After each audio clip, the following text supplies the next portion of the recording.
Hola, seguimos con el análisis del texto, este texto, para la clase de teoría jurídica de la decisión judicial del debate Hart-Dworkin. Ya habiendo visto la primera parte, en la que podemos recapitular algo, ¿qué pretende el texto? El texto pretende, respecto de tres temas, poner en la actualidad los debates que se dan a partir de los años 60 y 70 y que han sobrevivido a la actualidad sobre las dos corrientes modernas, podemos llamarlas de esa manera, que son el positivismo o el neopositivismo y el moralismo, representados en el primero en H.L.A. Hart y el segundo en Ronald Dworkin. El debate básicamente va a consistir en tres puntos. Uno, ¿cuál es el concepto del derecho? ¿Sí? Por un lado tenemos como ninguno de los dos se va a referir a un concepto del derecho en sí. Para Hart el derecho es descriptivo y general, y para Dworkin es particular y justificativo. Partimos de la base y eso lo alcanzamos a analizar un poco en la clase anterior. El segundo punto es cómo está compuesto el derecho. Y aquí viene la teoría de la norma jurídica. Recordemos que Hart hace una recomposición o hace una especie de reconfiguración del positivismo jurídico que había sido analizado, había sido puesto en la teoría jurídica por dos grandes autores que fueron John Austin y Hans Kelsen. En ese sentido, lo que dice Hart respecto de Austin es que a él le hace falta una teoría sobre la norma jurídica, y ahí viene todo su concepto de la división del derecho entre normas primarias y normas secundarias y una especial referencia a la regla de reconocimiento. Y finalmente la adjudicación, es decir, cómo la norma jurídica se va a aplicar en los casos concretos, especialmente haciendo referencia a los casos en los que existan algunos problemas en la interpretación para adjudicar las consecuencias de una norma jurídica. En tal sentido llegamos al siguiente capítulo en el que continuamos el análisis del texto, y es si realmente están en desacuerdo Hart y Dworkin. Lo primero es que hay que referirse al hecho de que la teoría de que no están en desacuerdo se refiere a, primero, una de las críticas que le hace Dworkin a Hart es el no haberse referido a los principios. Es decir, que en su teoría de la norma jurídica señala que la norma jurídica son solamente las reglas, y las reglas pues tienen un contenido cerrado, un contenido todo o nada, pero obvia la existencia de unos principios cuya textura es abierta, que no contemplan los rasgos característicos de una norma jurídica como han sido estudiados, es decir, unas circunstancias que pueden suceder en el mundo, es decir, unos hechos específicos y a esos hechos una consecuencia, que es como normalmente se viene estudiando o se venía estudiando la norma jurídica. Sin embargo, lo que Dworkin le dice es: usted no plantea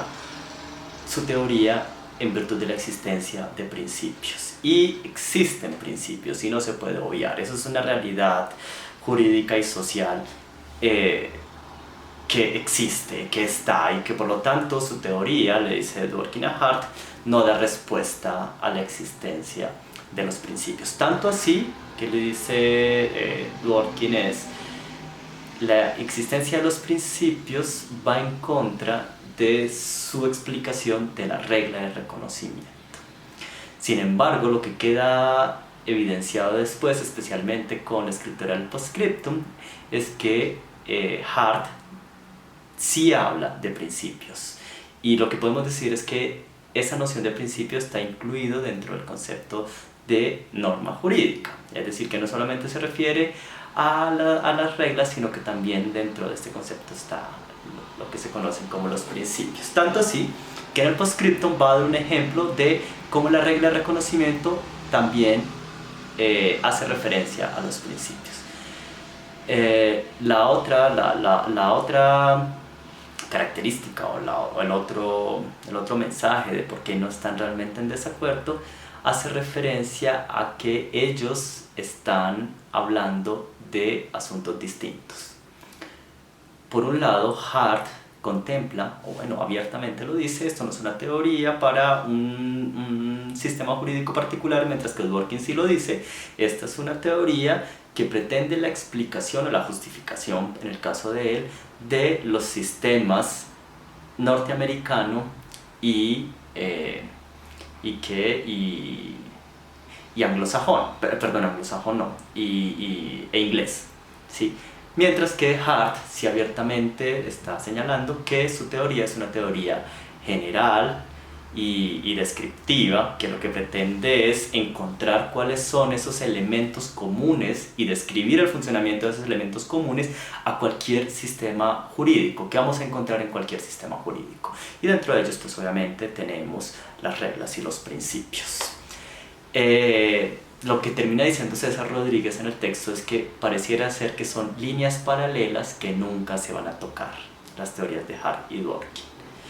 Por otro lado, Hart pretende crear una teoría basada en las condiciones de existencia de un sistema jurídico, es decir, cómo sabemos que un sistema jurídico existe y que es válido, mientras que Dworkin pretende descubrir cuáles son las virtudes morales y políticas que hay en un sistema jurídico para saber cómo se están aplicando las normas y los principios dentro de ese sistema jurídico. Otra de las razones por las que dice que realmente no están en desacuerdo, o que plantea el que no pudieran estar en desacuerdo, es que ellos